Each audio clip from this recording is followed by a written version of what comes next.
Alrighty then. Hopefully everybody can hear me okay. Give me a nod or a response, please, if you can. Pretty sure you can. Everything checked out on my end.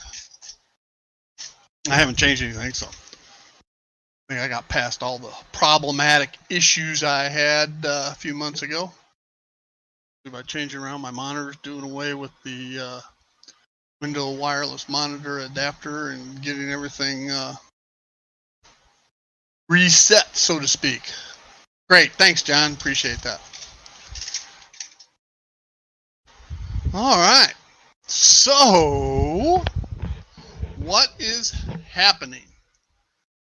Well, just so everybody knows, I have finished the brewery.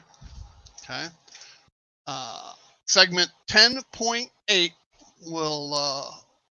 Hey, Ethan, welcome. Hope everything's going well up in Lisle, Illinois. Next town over from my hometown. So, anyway, the premiere for that will be on tomorrow at 11:30. I'll set that up as soon as this live stream's over. So, and I'm really, really happy with the results. So now we get to continue on with other aspects of the Aurora build.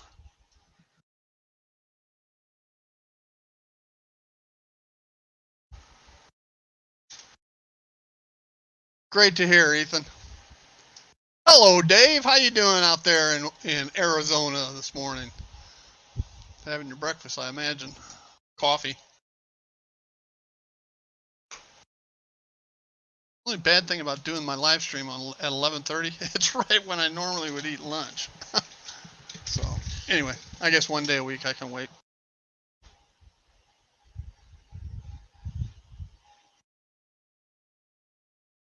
I would show you the brewery and completed, but that would spoil tomorrow's premiere, so I'm not going to do it. So there.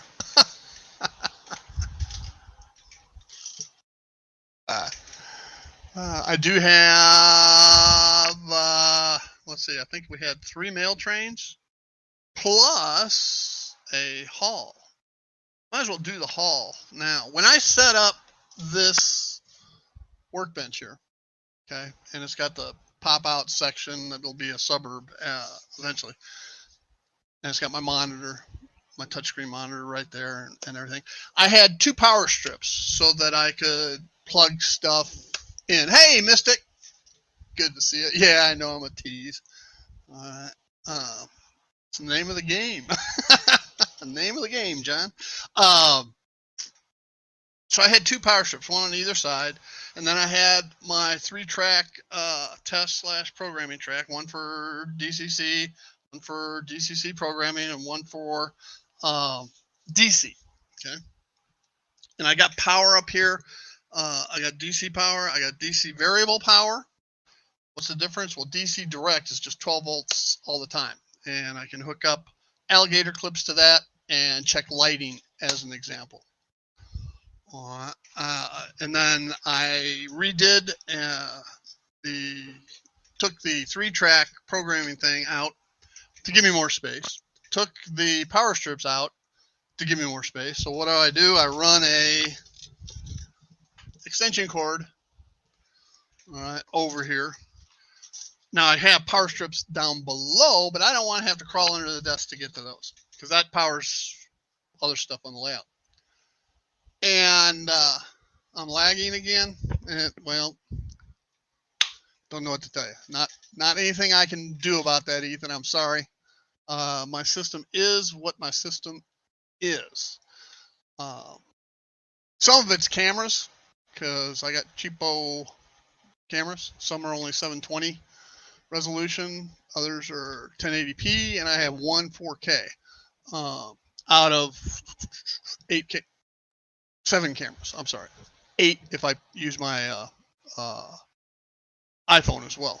So anyway, and the computer only has so much graphics capability, so that's what pulls everything down. But I'd rather have the setup I have. All right, makes it easy to follow trains around the layout instead of me having to follow a train around the layout. I can just switch cameras. But anyway, back to the desk. All right. So I've done a lot of things here to clean it up, give me more working space, so I don't have to go out to my workbench in the garage. But the one thing I need, okay, is a power outlet up here, so that I don't have to have this extension cord. I can get out my soldering set and just plug in. Or so what I did, instead of a mail call, our first thing is going to be a Lowe's haul. How's that? Okay. So what did I get from Lowe's? Well, I already have wire. Okay. I rewire everything in every home, add receptacles, etc., in every home I've ever owned. So it's not a big deal for me to do that. I'm very knowledgeable in that regard.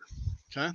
So, and if somebody says, "Oh, you got to have an electrician do it by code," no, you don't. You can do it as long as you do it by code. You can do it yourself in your own home. Okay. So by code. So I bought an Eaton, all right, 15 amp receptacle with 2 USB ports. So now I can also charge things here instead of taking up other USB things tied directly into the computer. Okay, so hopefully I can get that.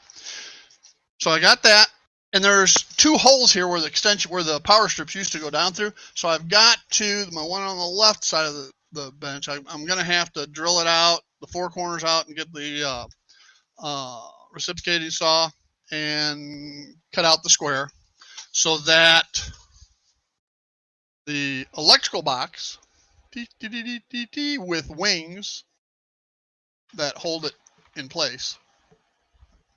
Okay, as you tighten these, wings come out and then clamps down. Okay, so I got that. I got the receptacle. I got the wire. The only other thing I need is the plug. The plug. I mean, Flagstaff gets a lot of snow. So anyway, that is my Lowe's haul. Oh, and of course you got to have a plate. Okay. So I got that from Lowe's. That's the first thing. So in about 25 minutes or so, we'll get the first mail train.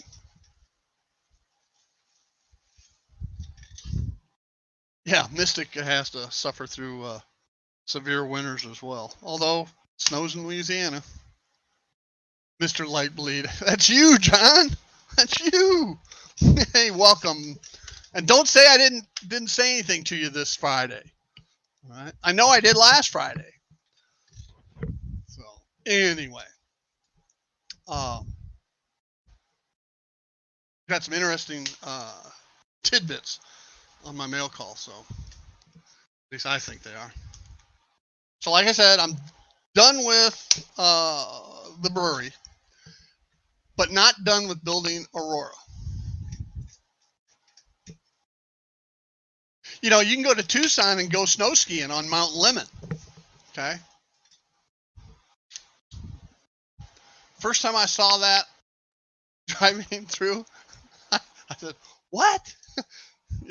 They can't have snow, even at elevation, not in southern Arizona. Geez." But yes, they do.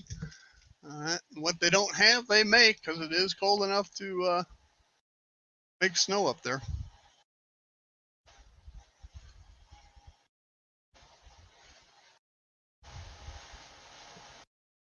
I've lived here in Tampa Bay area for let's see, five years now, and no snow. Too old to ski. Yeah, I gave it up too, Dave. All right, but there's at least, my point was there's snow. I used to ski in my younger years. So, and Midwestern skiing, you can hardly call it snow skiing. It's more like ice skiing. Used to go up into Wisconsin and Upper Peninsula of Michigan, even up to Minnesota, even Iowa. Sundowner or Sundown, just on the west side of Dubuque, Iowa, had a nice ski, Midwestern ski thing. So anyway, enough about snow. That's a 4-letter word. Hey, Lynn, welcome. All right, Dave, thanks for stopping in. Probably see you tonight at Cousin Vinny's, I'm sure. So did you get the dog walked, Lynn?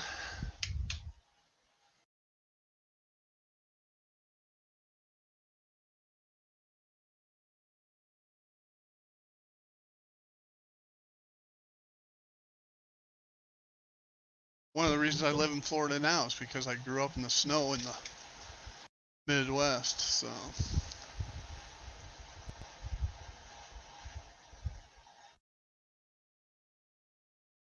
I bet you ate that up, John. Did you go out and build a snowman? I bet you didn't get enough to make a snowman.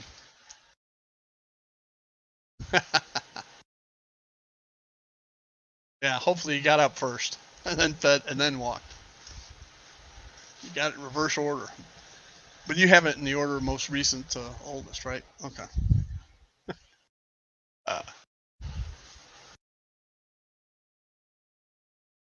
After last Friday's stream and my conversations with Jason, all right, Train Freak, I've been going through my locations and setting up different load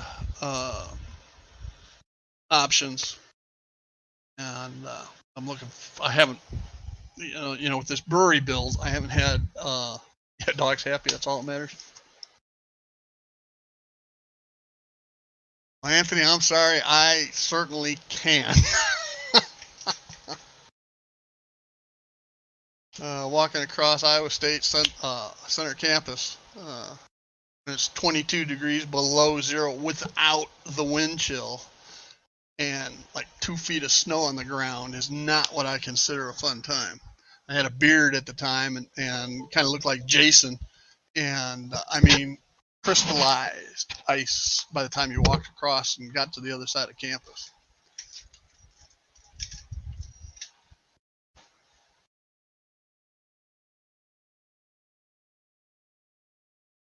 There's Mr. McCurdy. Uh-oh. Gotta love the hat. There he is. Yeah. Well, this is my dog walking hat. I this is my train hat. I had a hat similar to yours, or walking the dog. This is my train hat. I had a hat similar to yours. Is that you, Lynn? I was not echoing until you came in. Is that you, Lynn? I guess so. I'll exit and come back.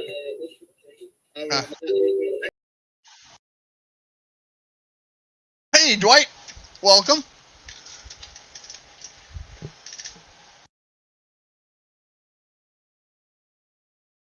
Yeah, my 21st birthday in Chicago, temperature was in the minus 20 something, and it was like minus 70 with the wind chill. So, not fun. I vowed, no matter what it took when I graduated college, to go as far south as possible. So the lowest job offer, salary-wise, that I had out of college, substantially lower, was in San Antonio, Texas. I took it. All the others were in Wisconsin, Illinois, Kansas City. All right, Lynn, I'm coming. Try it again. Hello. Okay. Whoa. So far, so good. Okay, that was weird. Who knows? Blame it on Heath. Absolutely. You don't have a Hawaiian shirt on this morning. You got your I never wear my Hawaiian shirt on Fridays. I won't say never, but rarely, because I wear my Blame Heath. Blame Heath.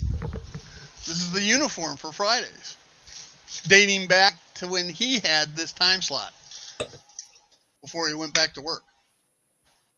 Yeah, that's that nasty 4-letter word. Oh man, Anthony. Ooh. I had an offer once in Macau. Cheryl didn't want to go there either.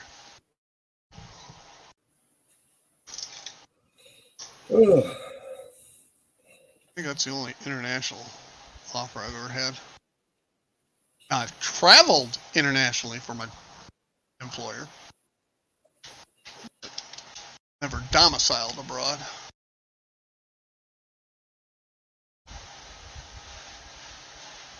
So what else is happening, everybody?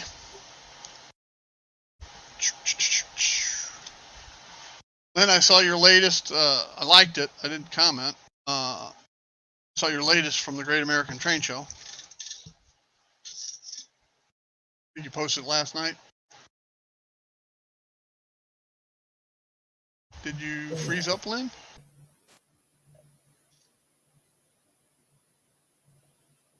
And That was weird. can you hear me? I can hear you. Oh, okay. I saw your latest from the Great American Train Show that you posted last night. I liked it. Thank you. Didn't comment. Sorry. When I'm watching on the big screen, I can't comment. My phone was dead. It seems my computer or me or something is acting up. Yeah, you're jumping around in and out like it's buffering or something. No, that looks good. Can't wait to see that one on the replay. Yeah, I'm going to exit. This just isn't working. I got lots to tell you about, but well, that's fine. Can you hear me okay? Yeah, I'm hearing you fine right now. Oh, okay. Your picture just lags from time to time. Yeah. Yeah. Well, John, you're thinking more about that 14 by 40 shed. Stop thinking and get it done. By the way, I'm coming to Tennessee the week of the 11th. Will you have it ready by then so that we can start building? I'll be happy to come over for a day. I know you won't have it done.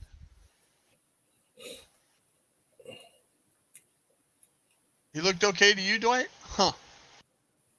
He was not answering me for a bit and froze up. So yeah. See, to me, he's frozen again. Hear me? Yeah, I hear you. Oh, okay. I know what I can do. Maybe I got too much graphics going over the HDMI cable to the big screen.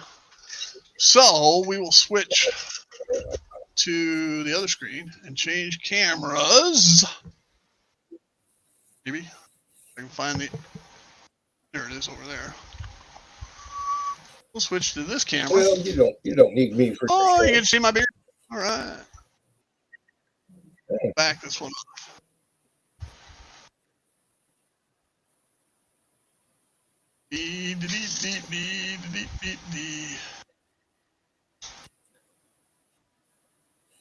So what are you trying to figure that out? If I can tell you a story. Here we go. All right, tell me a story.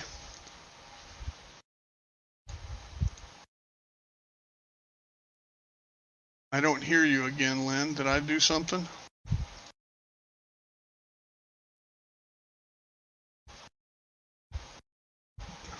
Can anybody else hear Lynn? Send you the money.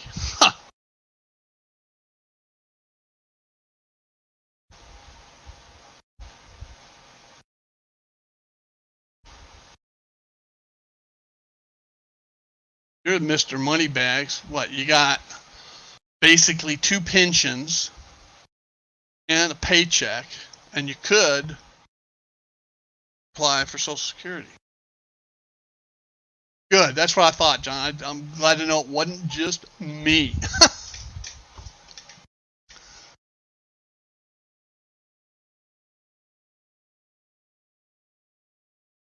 That's a sad thing. Issue, you can't tell whether it's in-house or somebody else.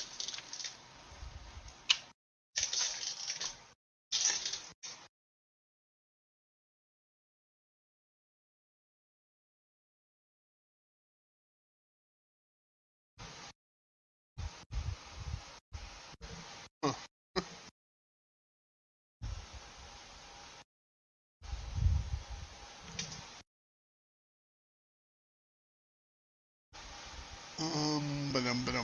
Okay.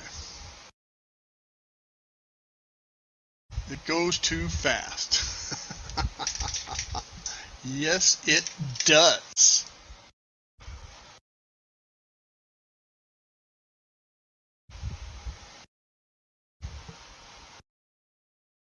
John, did you get the picture I sent you last night before?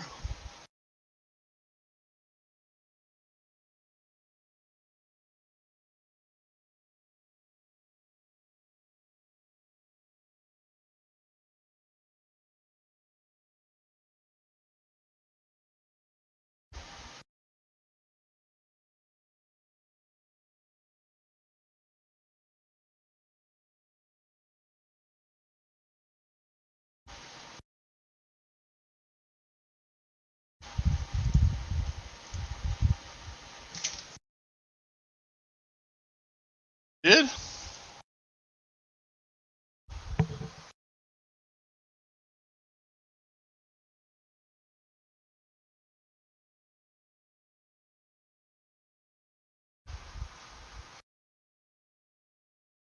I never got it, John.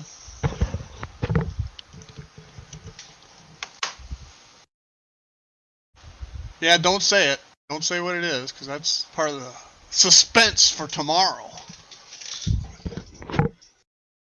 I got the other John, SRV, all excited about what premiere tomorrow will bring.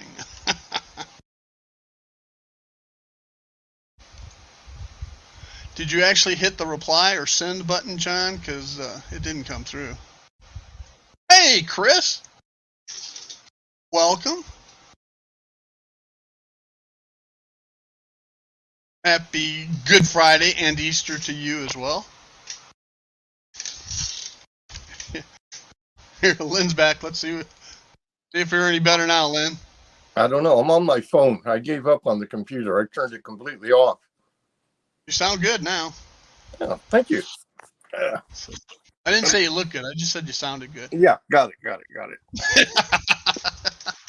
I'm going to move you over here where I can be hands-free if I don't drop it. Okay.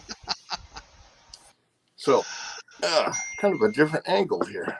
Oh, there it is, John. You did hit the send finally, right?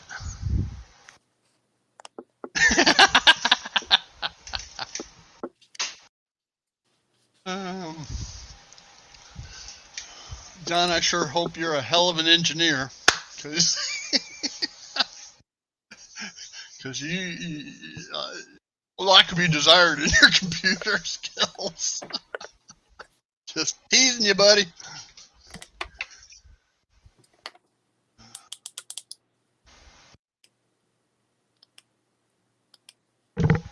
Different colors. I'm impressed. Mine is what it is. I'm playing with my halo.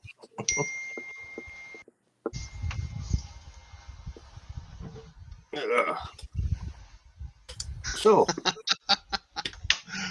tell me, what's happening? The Great Train Show, Great American Train Show. It was a fiasco from the start. Uh-oh. We were told that we couldn't get in until 1 o'clock in the afternoon, and we had to be finished by 6 o'clock. On what day? Friday? Yes. Or Thursday? Oh, Friday? Okay. And normal setup time for us is about 8 hours. So this means we had to condense it down to 5 hours and we were setting up a 50 by 36 or so with the yard down the middle, with the aircraft carrier, with the space shuttle, with all the other stuff. And it was going to be a push. We've worked with these people before, so we got there early. And the guy told us, he says, if you don't block the aisle going into the building so the vendors can go in and set up, because they were supposed to set up first. He says, you guys can take all your stuff and move it over to the side and then start assembling and then build towards the aisle, which worked out fine. So we're modular. Everything is 2x4, 2x6, 2x2 squares. And we have a plan what's going to go where, and we kind of lay it all out and measure. We started digging out all the modules, and we go to put the legs on, and we can't find the boxes. There's more than one of bolts, and they're not just any old bolt. They have to be a certain length, flat washer, threads all the way. Right. And years ago, we found it was a lot better if everything's the same. So all the legs line up, all the bolts are the same. So it's just an assembly line. Right. We have a rack. We pull them out of the crate. We set them down. We put the bolts on. They go into place. Then we got a laser that drives everybody crazy. And we level, because the fairground floor is like this. And the trains don't do well doing that. Boats are okay, not trains. So we get into panic mode. We tear everything apart. We look through. We have 3 trailers, a flatbed, and 2 toy haulers. And we can't find the bolts. And I mentioned to the treasurer that at the last show, I thought he took them home to separate them out, because we have different people help us outside of the club, and everything kind of thrown into a pile. And it's best if the bolts, because there are a couple of special bolts for the Y like that. And he goes, no, that was the time before. Okay. So literally we sent out people in 3 different directions to all of the local Home Depot, Lowe's, and any hardware store, because we need 250 bolts and washers. And everybody's on their cell phone trying to call up and get somebody to answer to see what they have in stock, because we don't want to go to a place and they only have 2 bolts. But the local Lowe's, right next to the old Roy Rogers Museum, as this is the home of Roy Rogers. Now he's deceased, but it used to be there, him and Dale. I've met Dale. He's a character. But anyways, can't drive worth beans. But anyways, that's how I met her. She drove up over the curb and almost into a store. But anyways, we get the bolts. So meanwhile, we put everything else together. So it's a mad rush putting everything together. And everything is numbered and like, hey, Lee, good morning. Hello, Lindy. Hello, Steve. Hey, Lee. So hello. I'm not streaming this Sunday, Steve. So we get our bolts. On you. Go ahead, Lee. It is Easter weekend, so I thought I'll give everyone time. Okay, you're excused. So this is 1/3 of the day. It gets crazier. So all the legs, a couple of them are numbered special for special locations, and we have a Y that is 2 modules with the 3rd module, and the tracks go into the yard. This one has to be precise. The numbers, everything for all the electrics and the wiring and everything. Remember, I've got four NASA engineers. Now, one of them is in construction, and the other 3 are electronics and radar and things like that. Stuff they're not supposed to talk about. Space shuttle, all like that they worked on. One of the sets of legs, we grab it, and I'm putting the bolts in, and one of the bolts won't go. And they look, and it's Y2A, and we have the legs for Y3B or something like that. And we're like, you know what? We're so far behind. We're trying to hurry. We'll just put them on. It's okay. Bad mistake. We get it all set up. We get it level. We flip the switch, and the breaker goes bloop, and we have no power. Oh, that's not good. Now we're getting towards 5 o'clock, and we got to be out there at 6. So everybody's doing what they can, and the engineers and a couple of others that know electronics, we're literally now disconnecting everything around this 50 by 36 foot area, pulling up joiner tracks, unplugging all the wires, and it keeps doing the same thing. And finally, they announce we got to leave. So the show starts at 10 o'clock. We were told we could get in at 7. So 7 o'clock, we're outside the door. They slide the door open. We go in. And what did it turn out to be? That one Y was supposed to be at the other end of the layout was causing a feedback to the whole thing.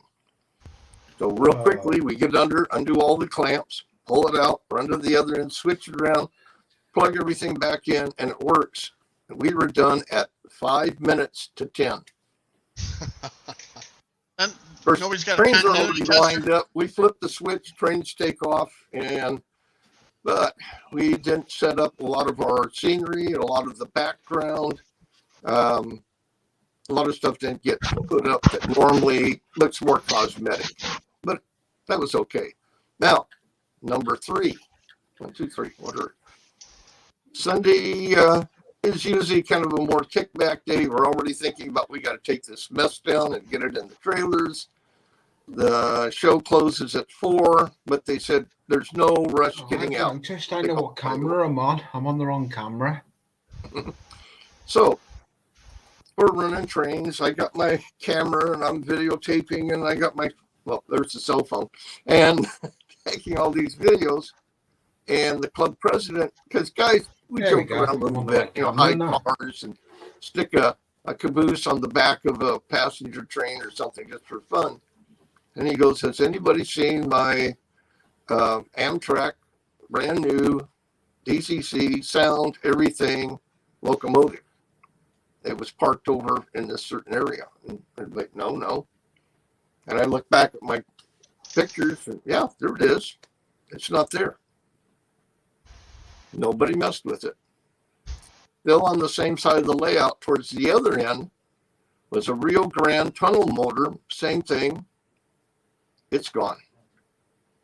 And we start looking around, and wasn't a child because they were towards the back. There was too much of a distance, distance to reach. Right.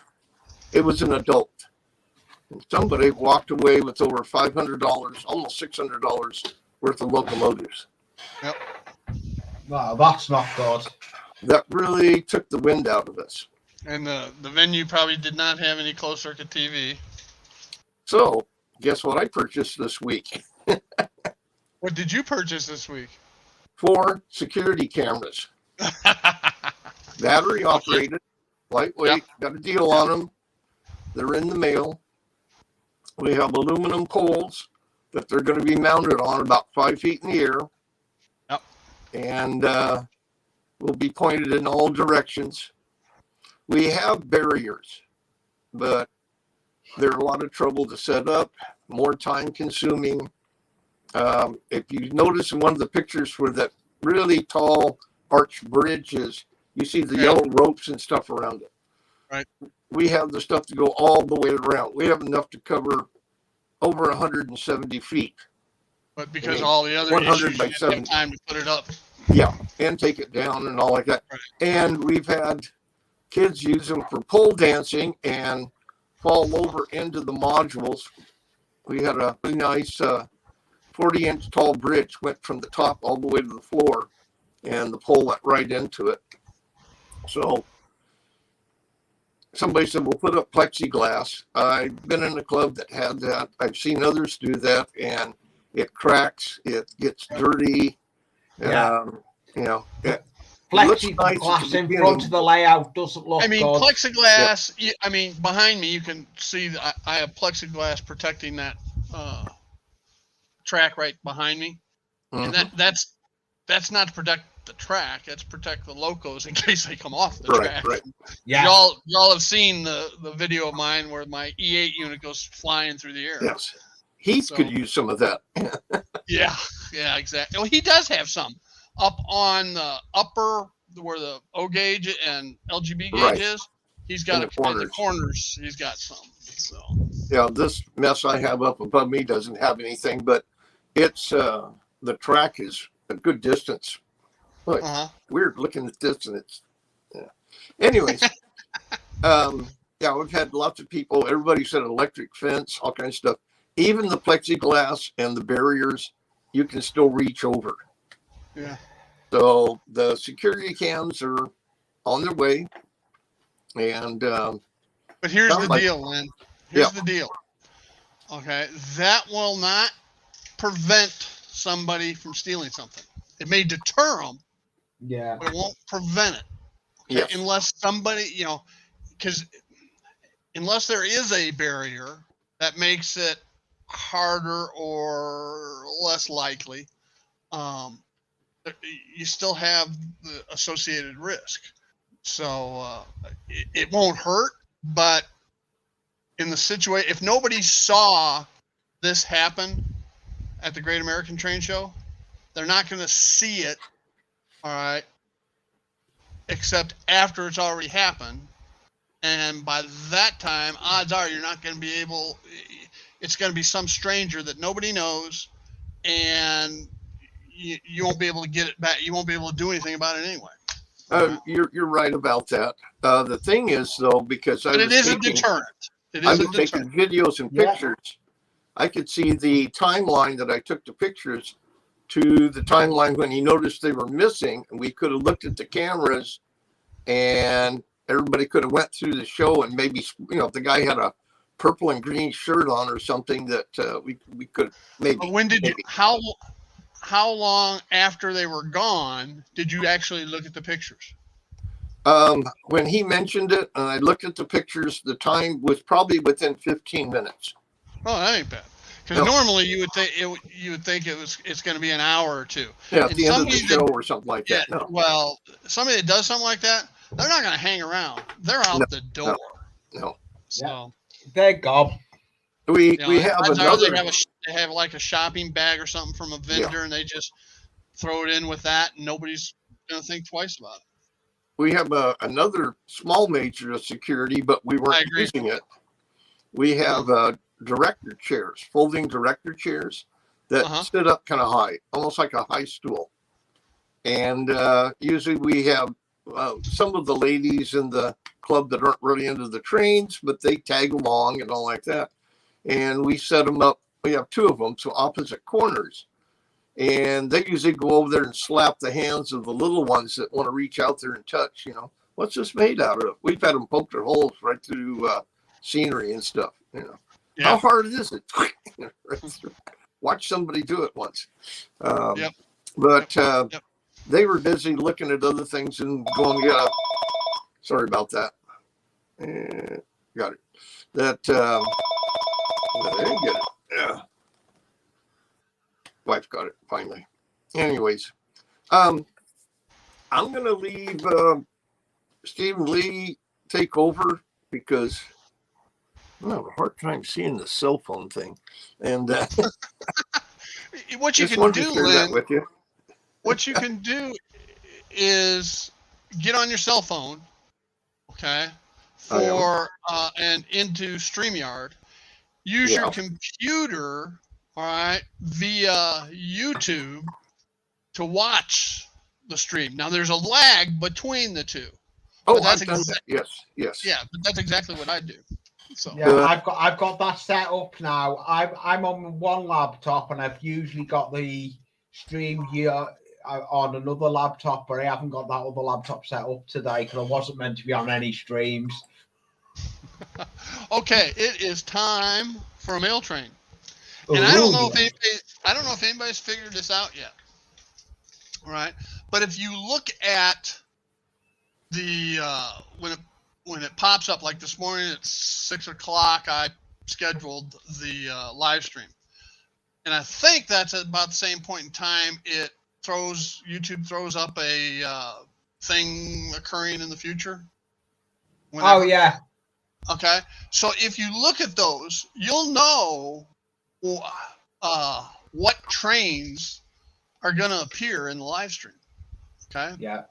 Because I put a still of the trains, of all the trains that I have mail coming in or had mail coming in in this case. So with that, we're going to have the North Coast Limited. Now, North Coast Limited runs from Seattle to Minneapolis, and then from Minneapolis into Chicago, it's part of the Burlington. Burlington actually hauls it. But anyway, so further ado. Without further ado, let's get on with it. Maybe it's either a do or a don't. So, Steve, I'm watching on the computer screen. I turned the sound off so it won't be echoing, but it's kind of weird because I'm over there and I'm over here.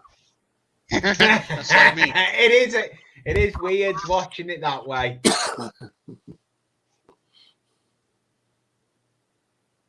Now, you're going to hear some audio that's all crappy. I'm going to have to redo all my mail train videos and do them without sound. Do them without sound and Steve, do them without sound and then do a thingy over, a voiceover. Yes, yeah. Well, the problem is that my Manicam takes up so much of the processing or video, the graphics capability, that the audio portion doesn't come through very well. So anyway, you'll also notice on this train, it's got one car from the Great Northern Empire Builder, which was also very common. It also ran from Seattle to Minneapolis. Here's the cool thing: the Northern Pacific and the Great Northern, between the two of them, they owned the controlling interest in the CB&Q. Okay, so instead of allowing each of those individually to run their passenger service all the way into Chicago, because neither railroad would agree to that, Burlington said, "Well, hell, we'll pull them into Chicago and do a revenue sharing. That way, everybody's happy." And that's what it was.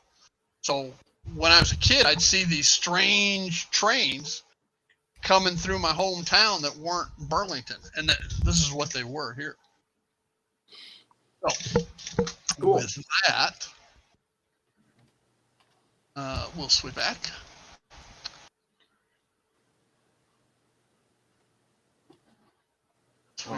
I am so happy, Steve. What are you happy about, Lee? Me knife. I have not been able to get any blades from my model shop. I went to my model shop yesterday, and I could get blades for it, so I bought them. Ah, there you go. Okay, go ahead. Coming in from Seattle. Okay, and hopefully everybody knows who is headquartered in Seattle, so you'll know where I bought it. Huh? Boeing Aircraft. Well, them too, but no, Amazon. All right, so I got these plugs off of Amazon, and they come in a 6-pair pack. Okay, and these are the same plugs that like transformers for laptops use. And this is like the female version, so they just plug together. Okay. Yeah. See. And I did not want to use RCA plugs for the smoke generator. Thank you, Anthony. I already got woken up by what sirens? My sirens? I don't have sirens. Anyway, I didn't want to use RCA plugs because I didn't want the possibility of getting the DC lighting and the AC, 16-volt AC smoke generator crossed. Okay. So I needed some kind of other plug, and I found these, and they work great. All right. I've got a switch in line. Now, the one thing that I'll talk about tomorrow, well, I won't talk about tomorrow. I was not happy with the initial installation on the smoke generator, so I changed it. All right. And what I did was I got rid of I didn't get rid of the laptop AC transformer, and utilize my other MRC power pack that I had that has 16 volt AC on it, because it had more amperage and makes the smoke unit smoke better. Multiple police chases in the area. Cool. That'll wake you up for sure. Yeah, so that will wake you up. That's what came in on the North Coast Limited. It actually came in yesterday, and I did not want to wait. I was not going to be a Heath and do a 2-hour unboxing on some plugs. Plus, I wanted to get the smoke generator installed yesterday, so that I could get the premiere video for 10.8 building Aurora done. I know, and I missed it. No, it's not until tomorrow, Lee. Yeah, I missed the last one, didn't I? Did you? The lighting? Yeah. You didn't see the lighting one yet? Oh yeah, I did. Yeah, I did see the lighting one. Yeah, the smoke generator one won't show up till tomorrow. Okay? Yeah, I'll be there for that one. And now I got, Lee, since you're not gonna be hosting your live modeling show on Sunday, I'm gonna have to find some other time to work on what I plan on working on your live stream. So, which we'll get to probably on the next. Yeah, because I'm not live now till next. Yeah, on the next mail train. Yeah. So, because I'm having the weekend off, and I've got a double header next weekend. I've got a premiere, and then my live stream on the Sunday. I saw. Let me look. Hang on. I saw, Lee, that you had a video out. A video out 3 hours ago. I have not watched it yet, but that'll be one that I watch after. It's just a little video on getting some supplies for my layout. Okay. Cool. Yeah, the last time we had a car chase in my neighborhood, it ended up with the guy losing control and running into a tree. And trees versus cars, trees win every time. Yeah, we do. We know that round here.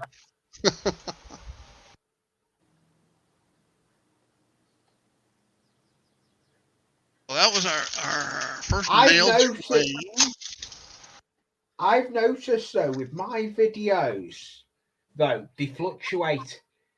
I get more views on me live stream scratch building and me scratch building videos than I do me about videos and me replenishing me stock. Huh. I get most of my views. I typically, I have 231 or 231 subscribers as of right now. And I've gone up to 615. Yeah, good. And but anyway, about 10 to 20% of my subscribers will view my videos. Like these live stream ones that are 2 hours long, they may only watch it for 5-10 minutes. But what they will do is they'll watch the shorter tips of the day, the 10 to 15 minute ones. They'll watch all of those, or the vast majority of them. So I like to keep them short. Even though I like keeping them short. I've just filmed a video. I've got to create this thumbnail for it. I've got a review video coming up. I've got a review video coming up on my channel, reviewing a scalpel blade. Okay.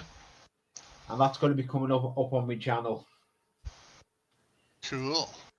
Yeah, it is, because it'll be an interesting one, because I can't hear you all now.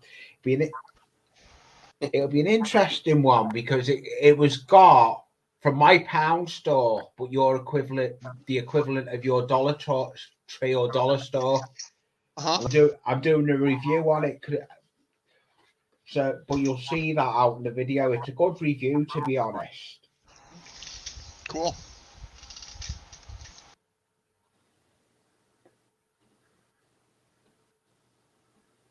So I talked about the electrical stuff I got from Lowe's and putting in that. That's one of the projects on the panel. I'm building. I'm currently working on building Aurora Part 11. Ooh. And now that I'm done with the 10s, all right, for the brewery, Part 11. Okay, and which is something a little different. Okay, that should be out Tuesday, even though I'll have it done probably tomorrow.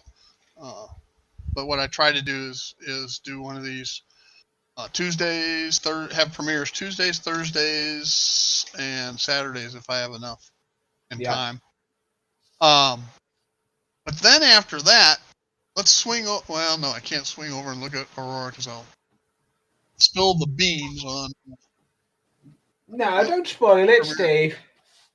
But on Aurora, to go forward, I've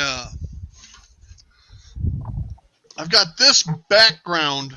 You got background flats, right? And then you have background buildings, and background buildings are three-dimensional. Okay. Like this one. Okay. Yeah. I got this one, but it's a little too deep. So I'm gonna shave some more off. And the reason I say it's a little too deep is, and I've said it before, I'm gonna have a track running down the street in Aurora on the other side of those truncated buildings that I've been working on for 2 months.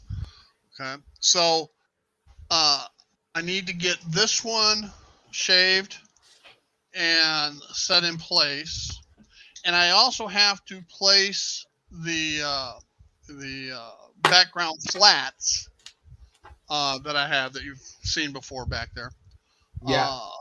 Position those, and then I have all those brick panels I bought, and I have some concrete panels that I've truncated off of other buildings in Aurora. So I want to make some three-dimensional flats to go in front of the picture flats. You know what I mean? To add a little sense of depth as the street gets closer and closer to the backdrop. Okay. Yeah, that'll look good. Because I've positioned all those structures that are on the team track such that the widest or furthest depth is at one end and the shallowest is on the other end, so that the track will kind of angle, the street and track will angle back to the diagonal across that top of the staging area. Okay. So once I get those done, right, then I can put the street in. I get the track in, and then the street in.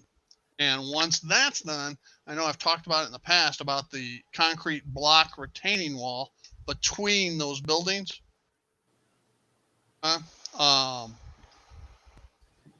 then railing across there between the buildings. So it should look pretty cool in about another 6 months at the rate I'm going.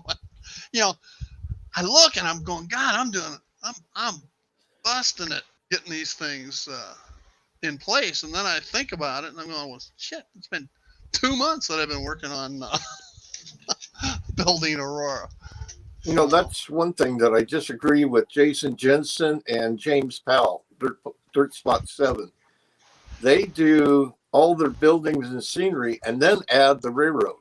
And I didn't know it works for them, but I couldn't do it that way.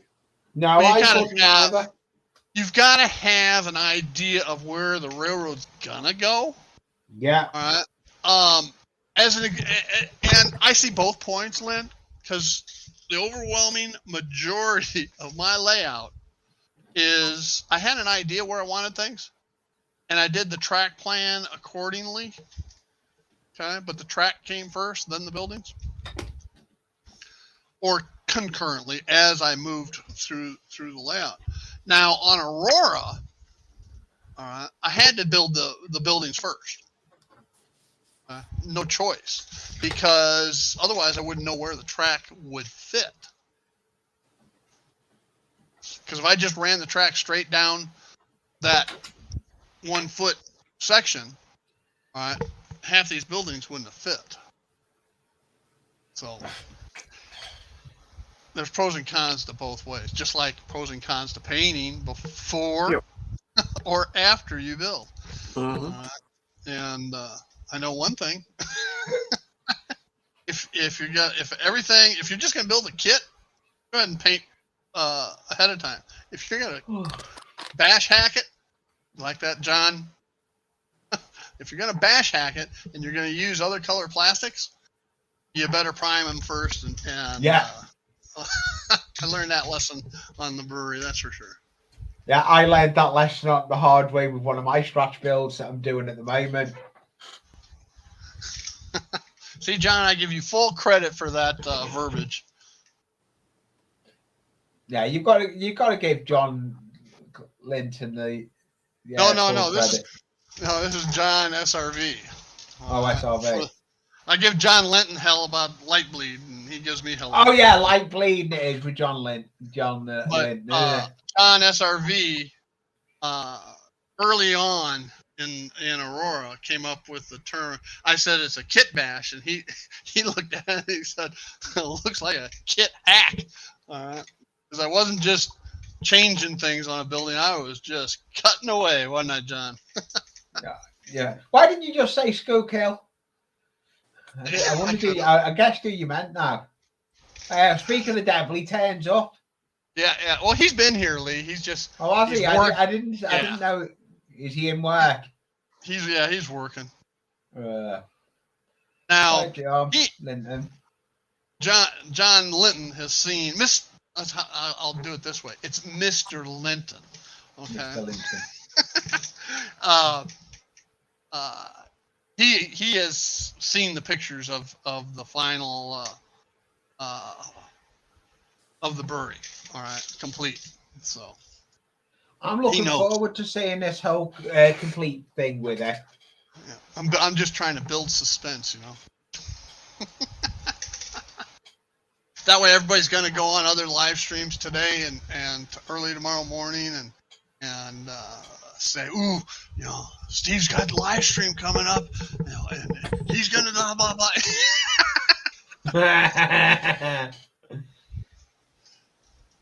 Yeah. Yeah. John Schuylkill is done work. He's done with his tax stuff for the season, or at least for the majority stuff. He's probably wrapping up some loose ends. Yeah. Now, Mr. Linton is a civil engineer, middle of a big project. He's trying to kick some asses to get it done. I've got a small project that Rick Bailey sent me from the. Have you started it yet? Yeah, it's right here in the bag. Still seeing it. Lee, you should not be one to laugh. All right. You said that today, and it is past Yes, it is past post office time. All right. Is the package in the mail to Connie? Believe it or not, yes. I don't. It is. It is. After how many months? Don't know. I don't know how many months. Here in the U.S., Lee, we would say, I refuse to answer on the grounds I might incriminate myself. Yeah. Well, I keep having ideas of how I'm going to record this since I don't have all of the knowledge that you have, Steve, and some of the others. Excuse me. That I'm just going to set up my camera over here and film opening it, taking everything out, reading the instructions, throwing the instructions in the trash, cleaning it all up, digging the instructions out of the trash. I don't really care for the plastic doors. I've got lots of spare parts. I'm going to definitely highly modify this thing. It just, I was on with Sparky 107 a week ago. Yeah, I remember that. I was in that stream. See that box? I see the box. That's spare parts from building. It's full. That's spare parts from building Aurora. I got 2 more boxes like that. Spare parts from building other stuff. But Lee, remember what I said on the Sparky show? When you're retired, there's always tomorrow, and it is just way too easy to go. I'll do it tomorrow. When I was working, I actually was in the basement on that day. But then it was getting too late, and I had to drop. I was annoyed. It was just getting too late for me in the UK. Did anybody watch Artie's Friday Fun Day?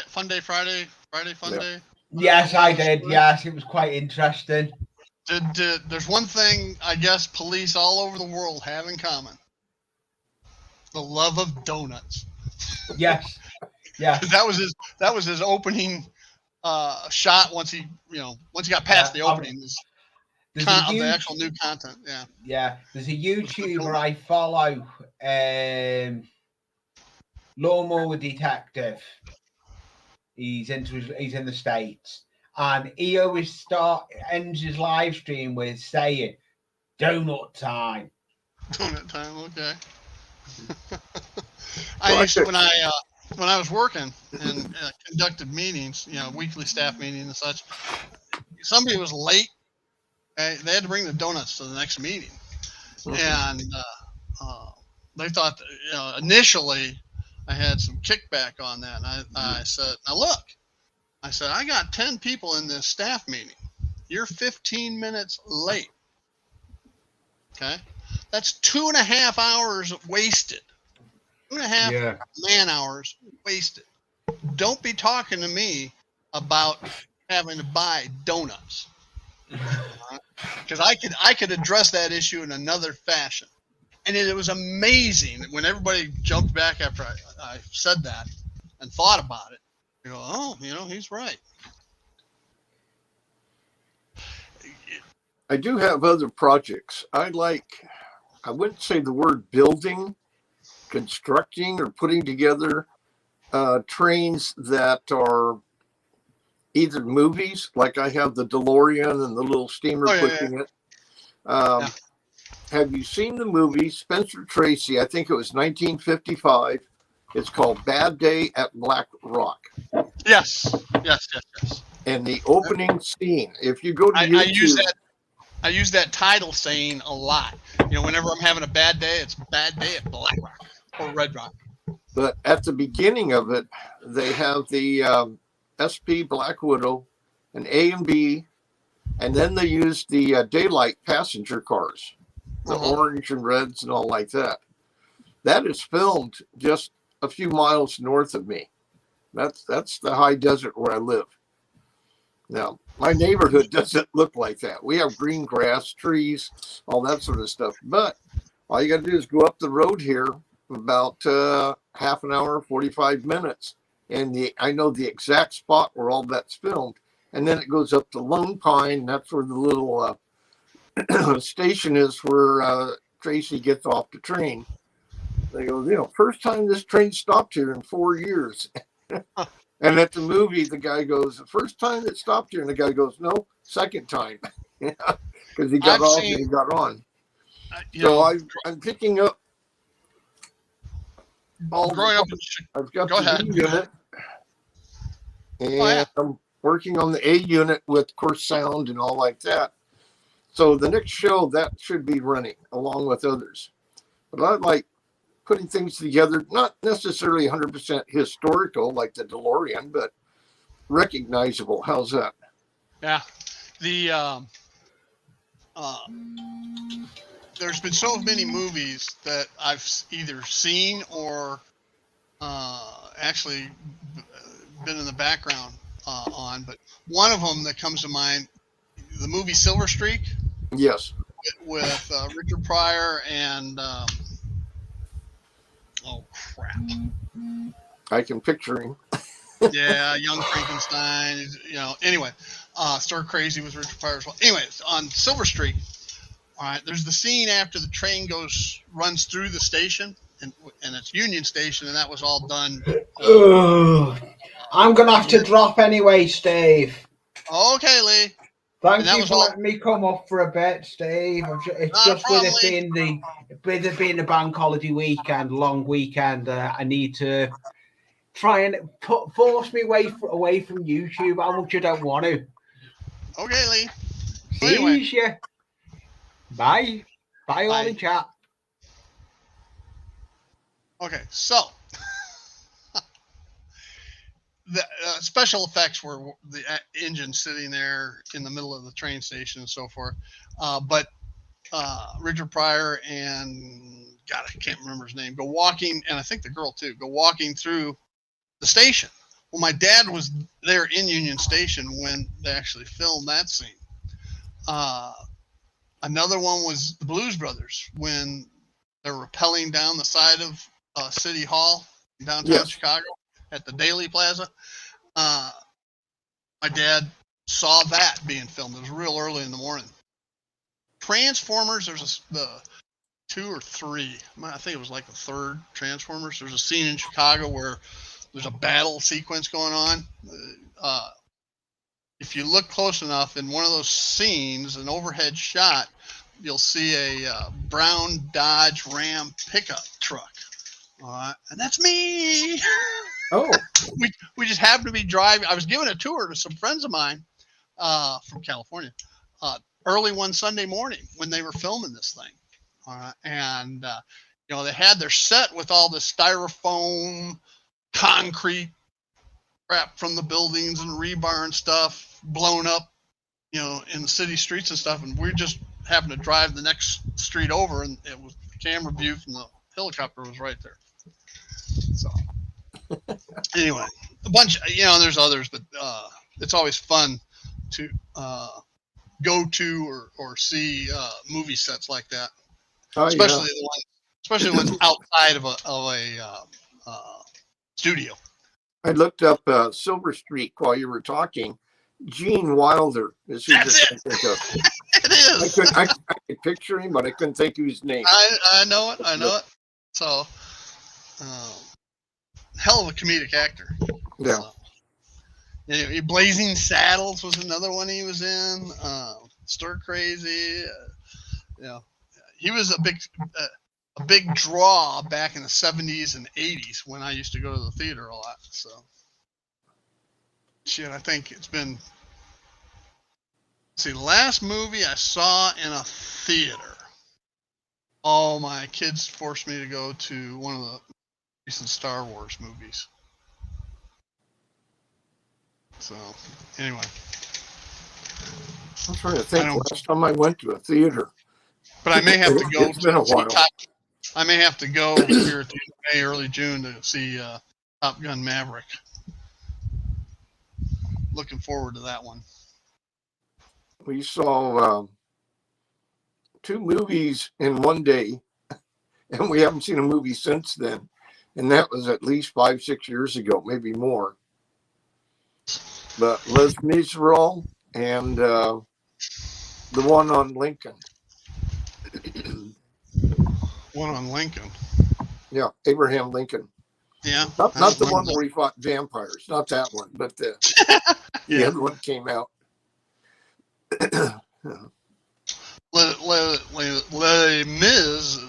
Shit, that was 10 years plus, wasn't it? Ago? Maybe it was more than 5 years ago. A long time. It was a long time. With Hugh Jackman, right? Mm-hmm. Yeah, that's a long time ago, Lynn. Okay. Well over 10 years. It's been a while. When you get to be our age, I'm having some kind of issue with my computer. It's working again now, but I logged out, logged back in, and when I was watching the delay of us, it froze up completely. I finally got turned off and back on, but I just had it in the shop, and it was the first time I've watched television in maybe 2 years, year and a half, that I would rather watch YouTubes and shows like yours and Heath and all the others that it eats up my time more than the television. So yeah, one of the nice things about waking up at 3 o'clock in the morning, I can get caught up on all my YouTube videos. All right, before I walk the dog at about 7:30. So I don't typically watch too many live streams live anymore. I just wait and catch the replays in the early morning hours, just because it fits my schedule a little bit better. It doesn't interfere with my naps in the afternoon. I still wake up at 3. I just don't get out of bed until 7 or 8. Yeah, like this morning I woke up at, I think it was 2:30, something like that. No, it's 2:30. I kind of slept that night. Bad Day at Red Rock, Anthony posted on there, Spencer Tracy, Robert Ryan, Ernest Borgnine. Great movie. There's a whole list of, it's a good movie. Unbroken, that was a good, excellent movie as well, Artie. There's a lot of movies that are being made in Australia and New Zealand. So like Samurai with Tom Cruise, that was filmed almost entirely in New Zealand. So. Mm-hmm. Absolutely correct, Artie. I'm glad people understand that fact, especially people of our age group. All right, it's time for another mail train. Next mail train is up as soon as I get it opened. All right. City of Los Angeles. Union Pacific. Now, it ran from the Bay Area to Council Bluffs, Iowa. And like Northern and the Great Northern, not having trackage rights into Chicago, neither did Union Pacific. So they worked out a revenue sharing program with the Chicago Northwestern, which the Union Pacific later bought in, I want to say 1992. So now the Union Pacific actually has trackage all the way into Chicago.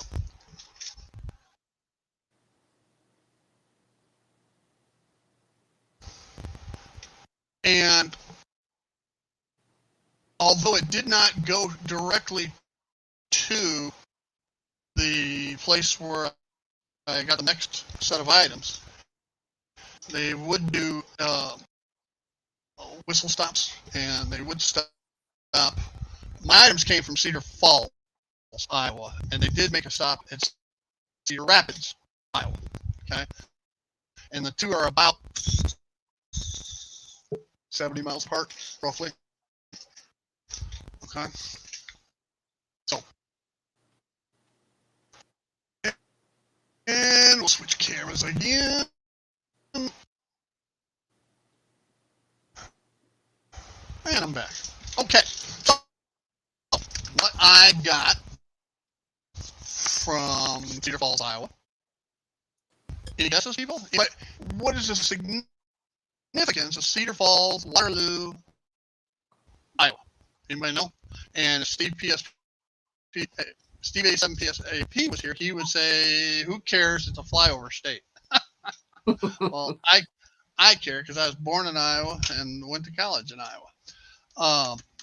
But my hometown was still suburban Chicago. I'll tell you what the significance is. Waterloo is home to a huge John Deere tractor factory. Okay, they had tractor factories throughout different areas of Iowa and Illinois, but real big one was up there in Cedar Falls, Waterloo. There also happens to be a hobby shop up there that, if memory serves, I actually went to in about 1980, 81-ish, somewhere in that time frame. Okay, and they are this year they're celebrating, or this month, this week they're celebrating their 50th anniversary, and the name of that hobby shop is Caboose Stop Hobbies. So you can look it up, caboosetophobbies.com. And every Wednesday, they will have 3 live streams, one for N scale, one for O scale, and one for HO scale. And each of those live streams is 30 minutes long. And they basically go through what different inventory items are and what's on sale. And they have some outstanding buys, okay, that are really hard to pass up. Rick Bailey goes there. I've seen Ray Bobel there. Nisi was there this last Wednesday. And they'll also do this occasionally on Mondays as well. So caboosetophobbies.com. I highly recommend. No, they're not a sponsor. I don't get any remuneration or anything like that. It's great. But you better be a fast typer, because as they do this stuff, they'll have the camera and they'll be showing like a pizza box filled, with 10, 15 pieces of rolling stock. Okay, and they'll be labeled like P1 through P15 or whatever the case may be. And whoever, as you see it, you see something you want, you better type it in. All right. And don't hesitate, because somebody else might beat you, because whoever gets it in there first gets it. And then you call them the next day, and either Thursday or Friday, and which reminds me, I got to call them for this week's purchases. You call them, and they'll have a list and what the cost is, and if you don't have enough to justify shipping, they'll say no problem. Just wait till next week and see what you buy next week, and so we can make the shipping spread it out and be more affordable.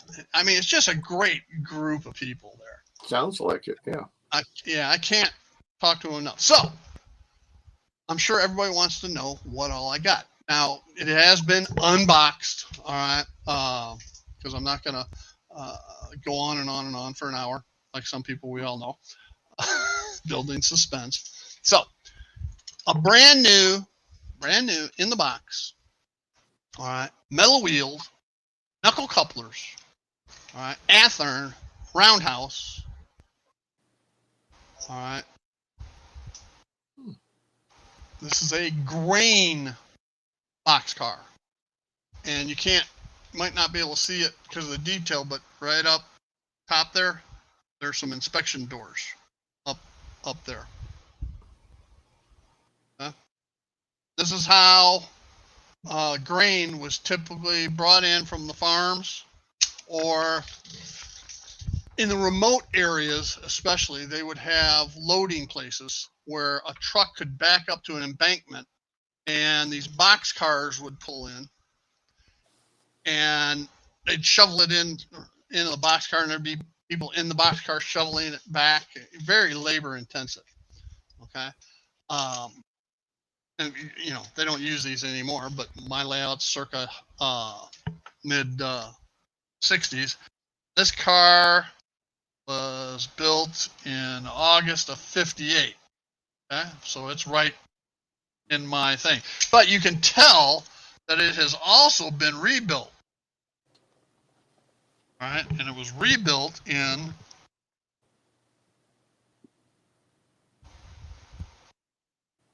can't see.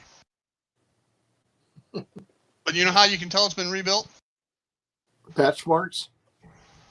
No. Oh. Look at the roof. There's no walkway. Okay. All right, but yet the brake wheel Mm-hmm. is up high. Okay, and I forget what year it was where it was late 60s or very early 70s where the walkways had to be removed. So I got that one, and that was $12, brand new. Okay. The next one I got was $6, and I don't know. I can't tell the name, the brand on this one, but it's a Santa Fe Icebox Reefer.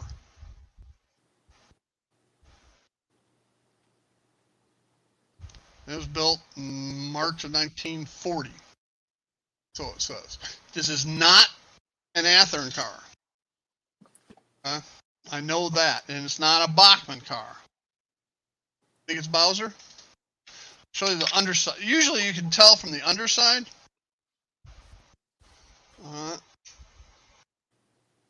It's not an AccuRail because AccuRails use pins. Unless but it doesn't seem like it's been redone. So I don't know. I don't know the brand, but it's highly detailed. Very nice car especially for $6. Yeah, good deal. Steve, I'm gonna not leave, but I'm gonna sign off of here. My computer's working again for a few minutes.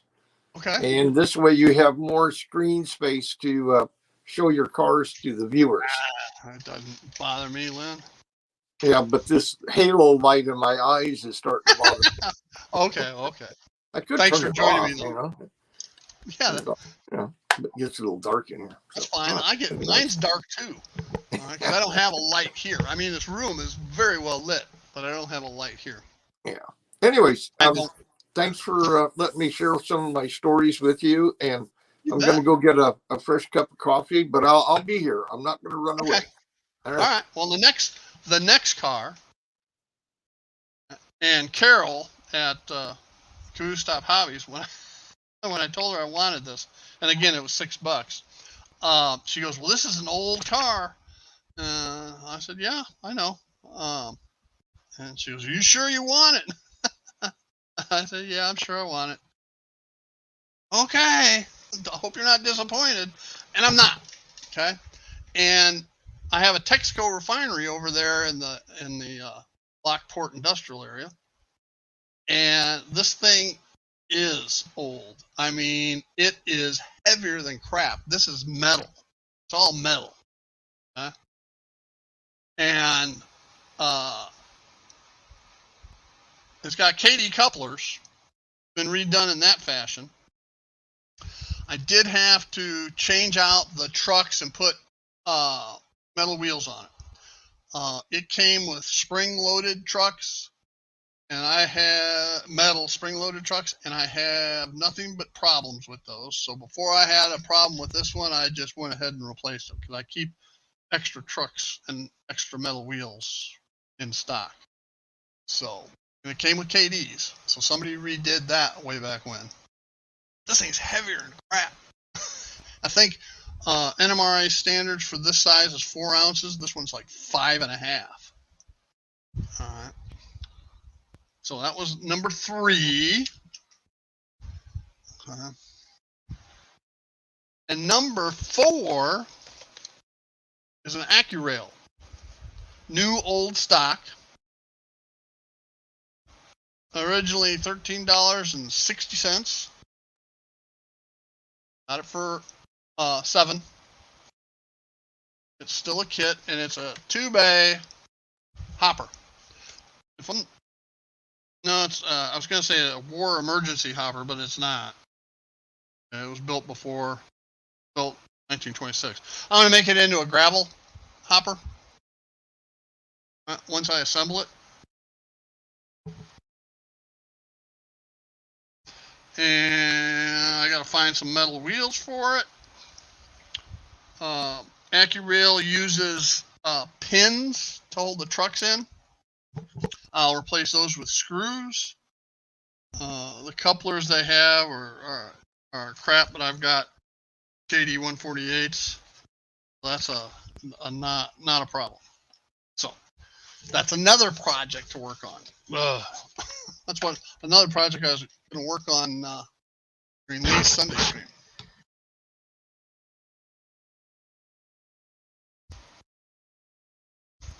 Well, it stands for nitrous too. Nitrous oxide. Laughing gas. Good stuff. When I had my wisdom teeth taken out, I told the oral surgeon afterwards, I said, man, if you could sell this stuff, you could make a fortune.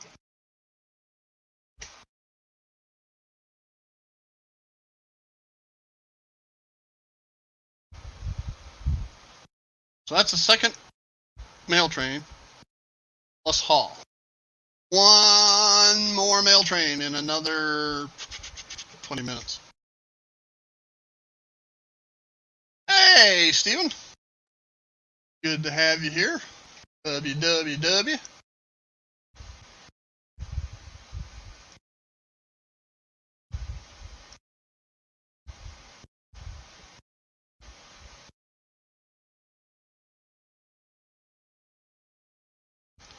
Keith, you working on at lunch break, I take it? Or are you just fiddle farting around?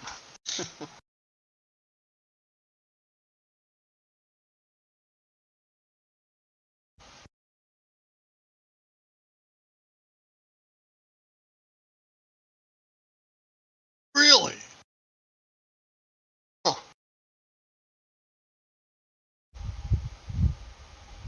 Me, Heath? Have you not paid attention? I'm building Aurora for the last, 2 months? Tomorrow is the premiere for the final episode of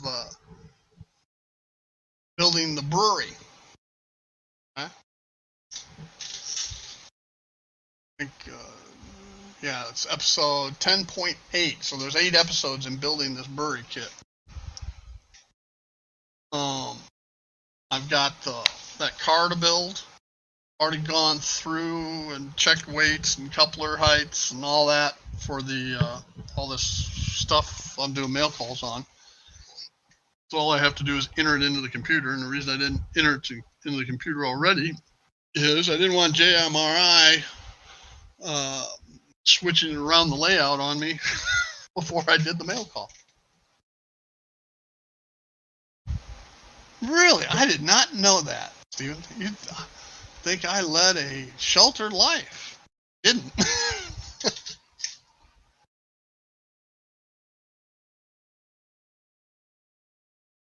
Didn't someplace in Europe, maybe it was Amsterdam or something, have nitrous oxide bars?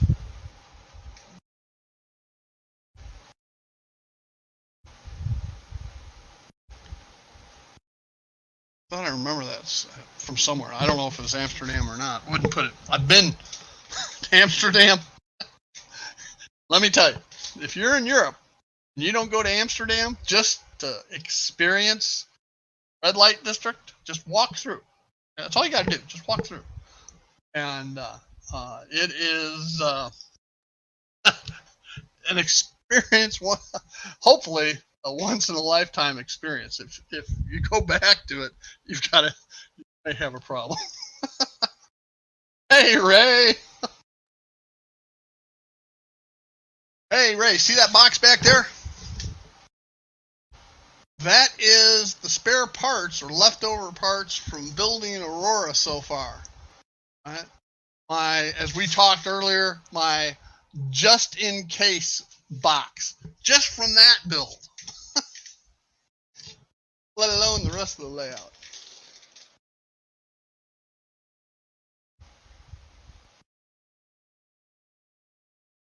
Yeah, Hamburg's another interesting place, isn't it, Anthony? I have not been there, but I've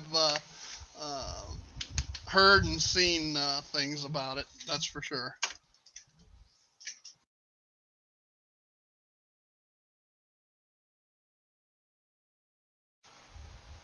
Just run a search on YouTube for Amsterdam red light. Shocked. Or better yet, do it non-YouTube. Just run the search on Google. Then look at the images and or videos.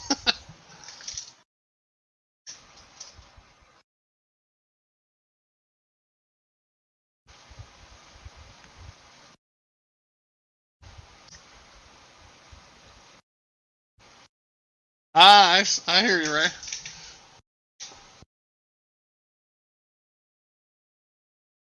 That quite often, but my definition of working and yours are two different things. You get paid for yours. I don't anymore. But I do mine at my leisure.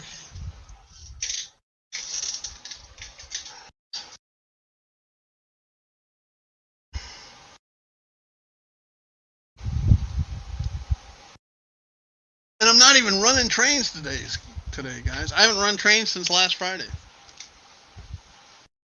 Tried to finish the brewery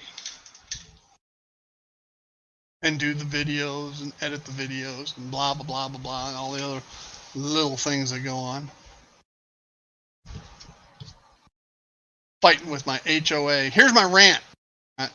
Those have been around a while and watched Tom's Trains and Things. You know, back before he moved, when he still lived in Naples, he used to complain about his HOA being too stringent. I have just the opposite problem. I can't get our HOA to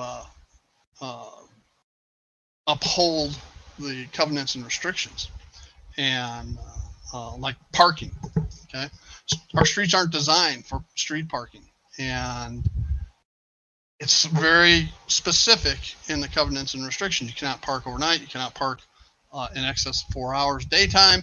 You cannot, then you have all the other legal restrictions as it relates to parking. The other night, Saturday or 2 Saturdays ago, the fire department couldn't get down the street, okay, because of the parking. And I mean, I'm livid. Last night, next door neighbor had a tractor, a semi, just the tractor portion, not the trailer, parked across the sidewalk in his front yard.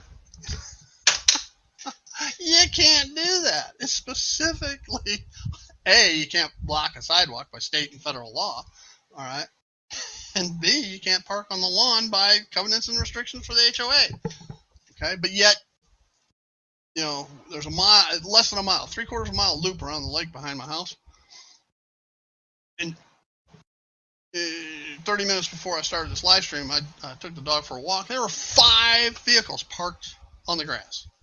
Okay, so I'm livid. Anyway, that's my rant. HOAs are supposed to serve a purpose.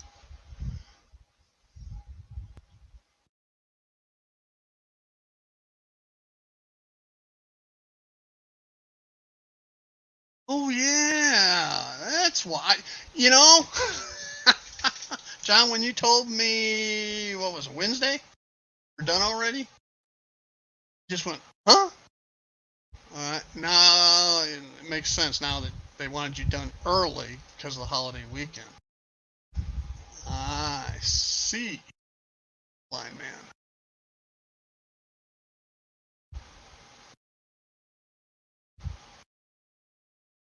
No, it was yesterday.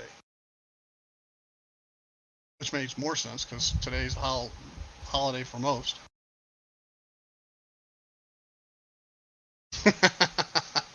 I think we all have rants over one thing or another. Yeah, they serve a purpose of lining attorneys' pockets and not doing anything.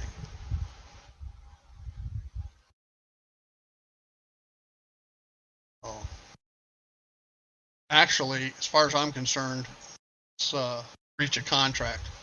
When you have covenants and restrictions that you sign, that you received them, your deed is restricted based upon those covenants and restrictions, and then they don't enforce those covenants. You buy the home based upon those covenants and restrictions, and then they don't enforce them.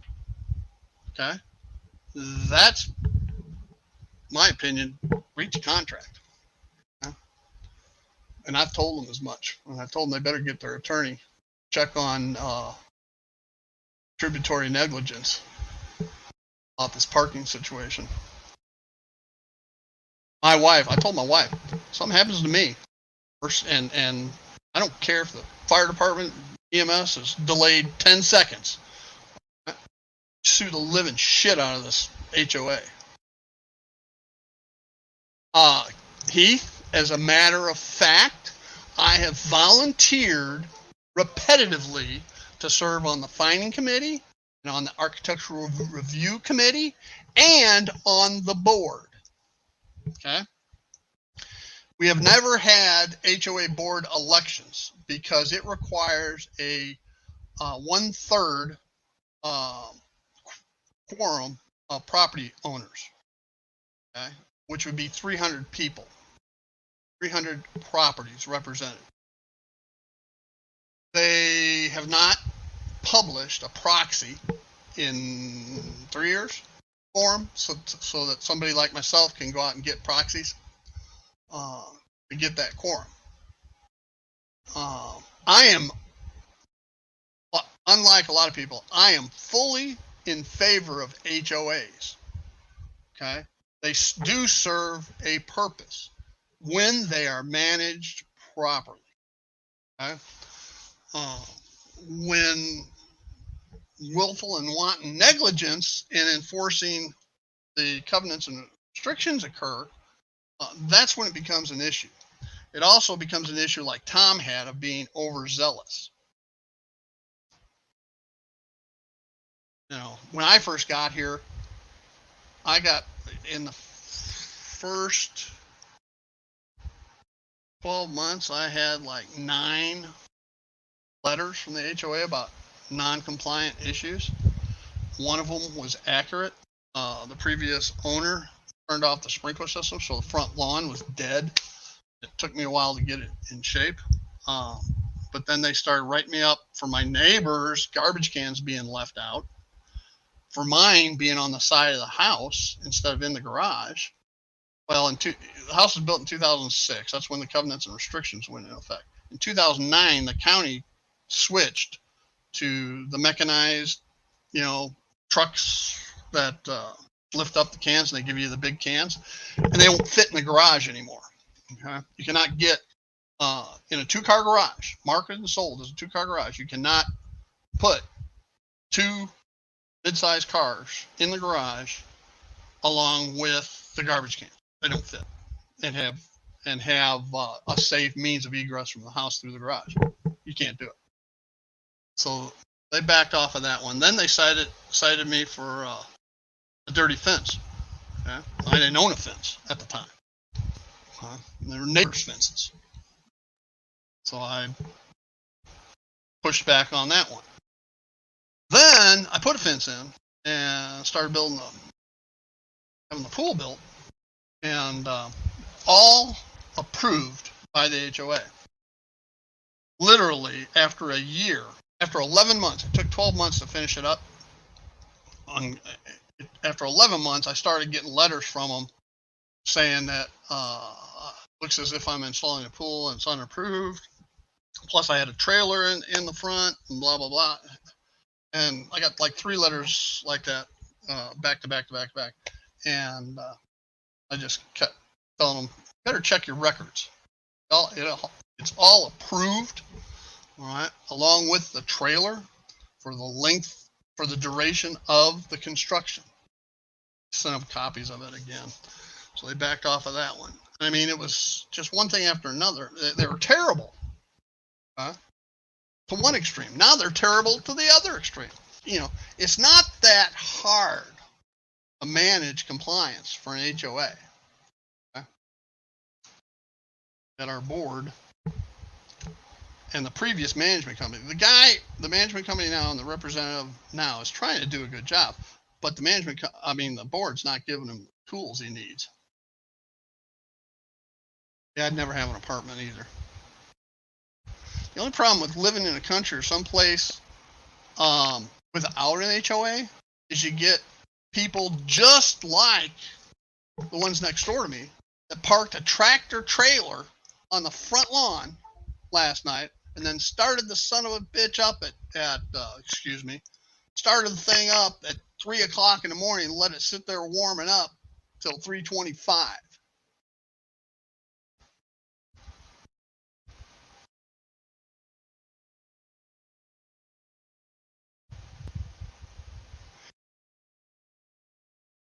Stephen, in a city, it's different, all right, because it all becomes white noise.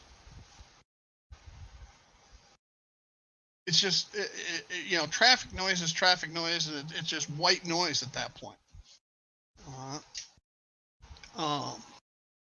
And like Heath lives 14 floors up, so a lot of the stuff he doesn't even hear.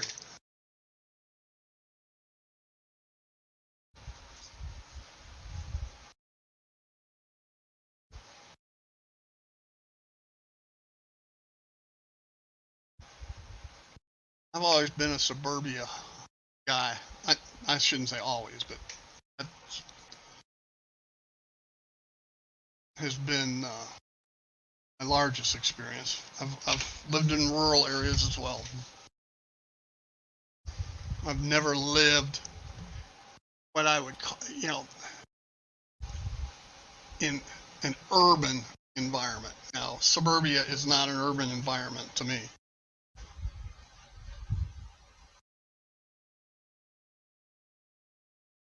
Yeah, we got the street racers too. As a matter of fact, just down the street, one of the neighbors on their camera caught a guy going around the corner drifting. All right, back in the day, my day, we called it fishtailing. Racing out of the, hey, what's going on, Dave? Glad you could join us.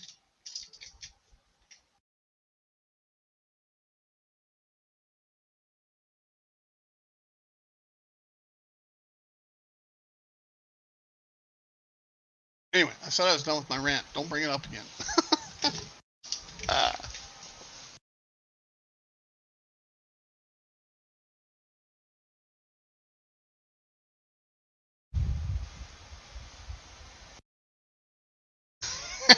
Stephen, not only do we have the same name, same first name, it sounds like we have the same behavior patterns too, except my lawn's not that big anymore.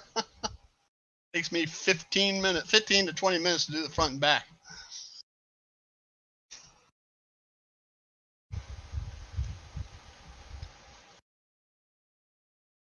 Weed whacking's extra. My wife typically does the weed whacking.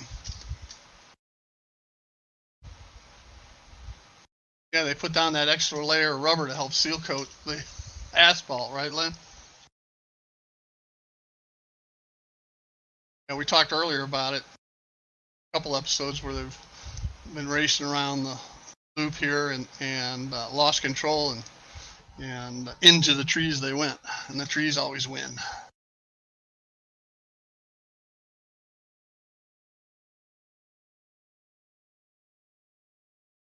Well, Lee left. Still out there.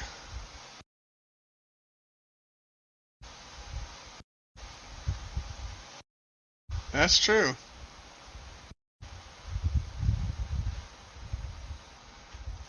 Man, Ray, I never again will I have a big yard. I lived in Dallas. I had an acre, just under an acre and a half. I had a lawn tractor. The whole idea was to let my son mow the lawn. We were out in the country in a wooded area, so only part of the lot had grass, but you still had you still had to go out into the natural areas and mow stuff. So, but my son couldn't do it because he's extremely allergic to poison ivy. Okay. All right, Dave. First turnout complete. Does it work? That's the question. Does it work? Have you tested it? Now that the first one's done, it shouldn't take you that long on the rest of them.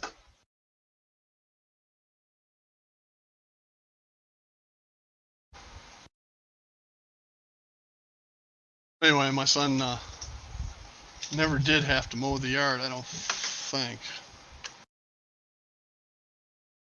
At least not the big yard.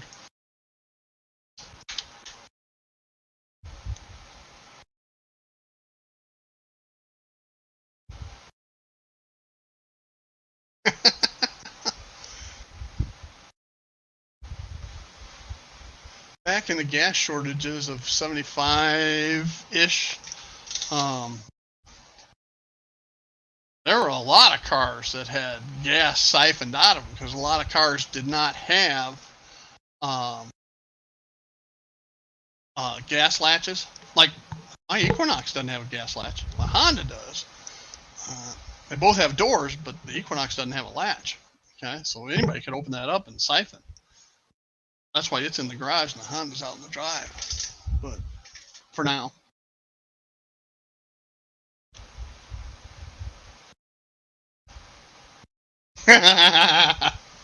Spelled the same, just pronounced differently. Is that the way it is? Well, Dave, I would definitely test it before you start on the next one.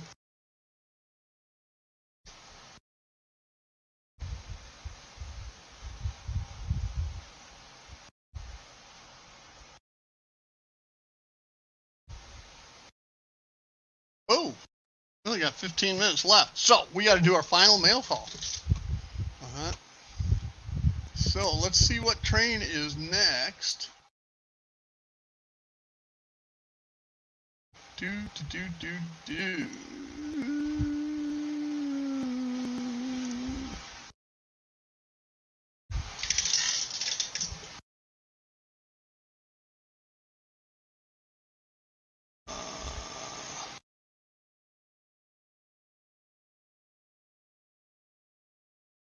And not put the right one on.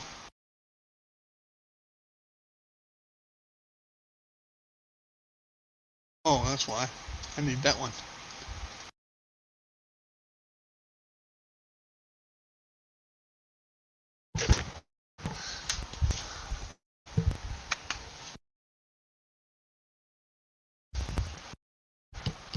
Now, California Zephyr was a group of actually. The Burlington is the most famous for the California Zephyr. Yeah. Hey, the audio's working today.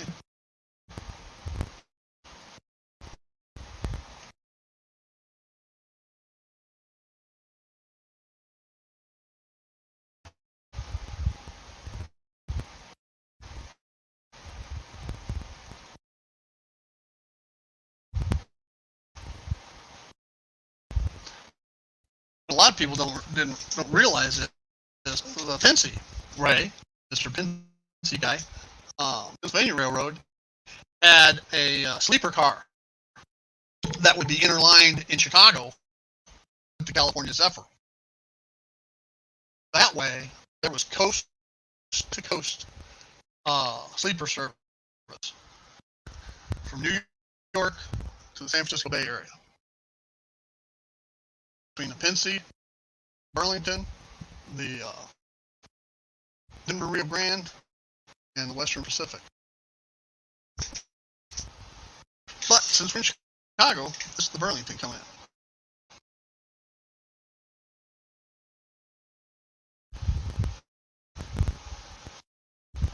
No, like a sneeze, Heath.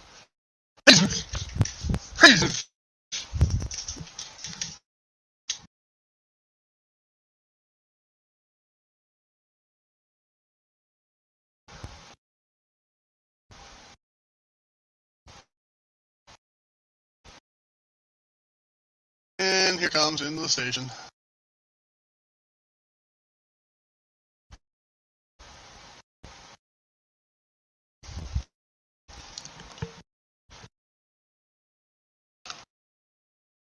Alrighty then.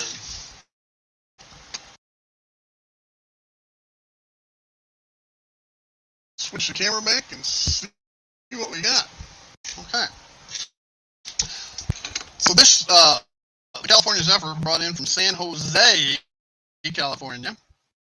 A couple items that I found on eBay, and I'm tickled to death. They both had metal wheels, and they both had knuckle couplers. Now they're not Katie's; they're the McCheapies. But I'll run them until they fail, then I'll replace them. The first is a flat car. It is a Santa Fe flat car. It is a Bachmann.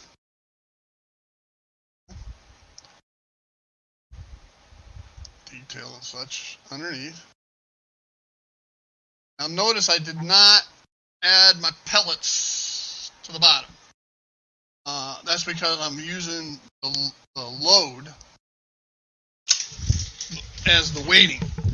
And I have filled up these two M10 tank destroyers because this is going to be part of my military train.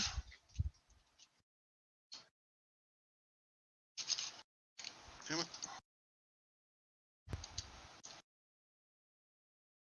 I put a little blue tack underneath them to get them to hold.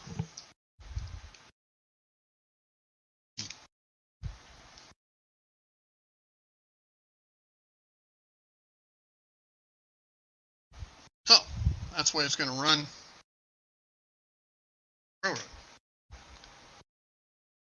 Now this has a machine gun on it. For transport, they would have Army would remove it, but hey, today. So the other car, and mind you, both of these cars together were $7, and then it was another $7 shipping or something like that. So $14 for two cars, $7 total landed cost to my doorstep. Not bad. Okay. I needed another Santa Fe caboose. And again, I believe this is a Bachmann. Doesn't say. Yes, it does. It is a Bachmann. And it does have metal wheels. They need cleaning. I'll do that as well, so it doesn't go bouncing down the track. I needed to have 3 Santa Fe cabooses because I could conceivably have 3 different Santa Fe's tied up at the same time, just like I on my JMRI schedule I can have. Yeah, I don't disagree, Heath. But if you go to a train show, at least in this neck of the woods, you can get metal wheeled knuckle couplers all day for under $10, typically $7 to $8. Okay? So I stopped buying a lot of stuff on eBay because the shipping costs were so much, and the price of the items weren't bad. Well, they've gone up substantially less, but the shipping costs, you can buy it cheaper for the most part locally at like a train show. Now you missed the part, Heath, about caboose stop hobbies that I got for, let's see, $12 for a brand new Athearn grain boxcar, $7 for an AccuRail 2-bay Burlington hopper, $6 for a Santa Fe ice bunker reefer, and $6 for a heavier than crap metal old 50s tanker. So all from Caboose Stop Hobbies. Total shipping charges was $13 from them. So you had 13, 5, 12, $37 for 4 cars. Okay, so that's under $10 a piece. All but one with metal wheel. So anyway, and all with knuckle couplers. Caboose Stop Hobbies. I'm surprised Rick Bailey didn't tell you about it. He may have, who knows? Because he's on their Wednesday night show stream.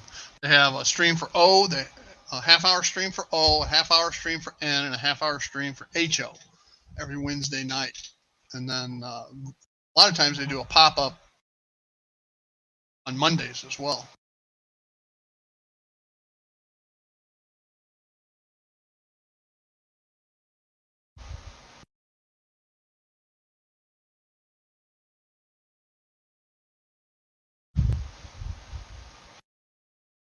Oh, okay. So you are, okay. I don't watch the end, so I didn't know. So you have been watching them. Okay, cool. Where was it? I saw some circus stuff. Oh, it was an HO circus passenger car. I don't think anybody bid on it. Wanted it. On Wednesday night's HO stream. It was a Western show, circus show passenger car, it looked like.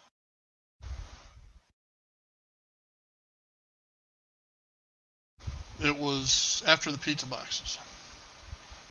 Anyway. Well, folks, we're pushing 2 hours, and everybody knows I turned into a pumpkin at the 2-hour mark. Like 4 minutes left. What's everybody doing? Got train shows happening? Anything happening? You know, pump up your channel. I will have a premiere tomorrow at 11:30. Finishing up the brewery. It has a name, it has signage, and it has other animation. So, for that tomorrow, right before Cousin Vinny's premiere.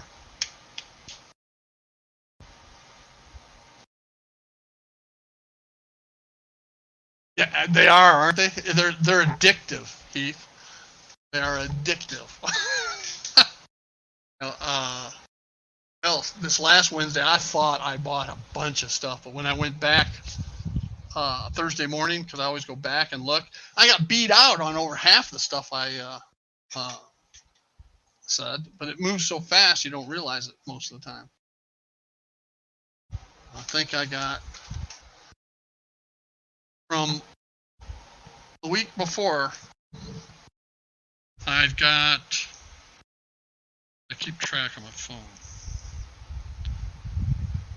All right, from the week before, April 6th, I got a Union Pacific pup trailer and a Burlington Ice Bunker reefer.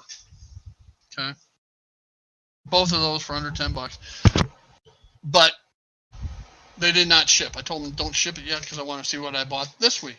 So this week, I ended up. This is like I said. I thought I got 2 to 3 times this amount of stuff, but by my go through, I got 3 Ice Bunker reefers. That's $6 a piece, and an Athearn Blue Box mechanical reefer for $4, and some kind of gray panel 1940s or 50s van. So I thought I had like 4 more vehicles and 2 or 3 more pieces of rolling stock, but nope. See, Dave's working on number 6 turnout this weekend. Ray still has to bowl. John's going to talk to me later. Or is he just saying that?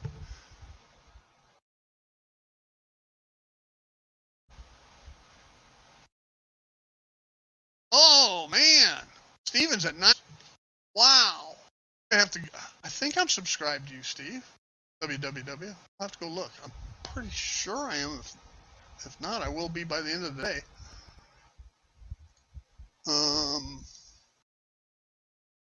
He says good stream. He's working on a vid.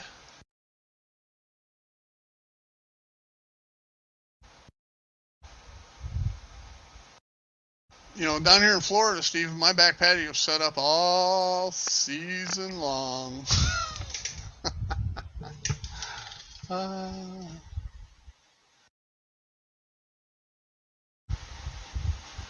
of my cameras are looking out that way.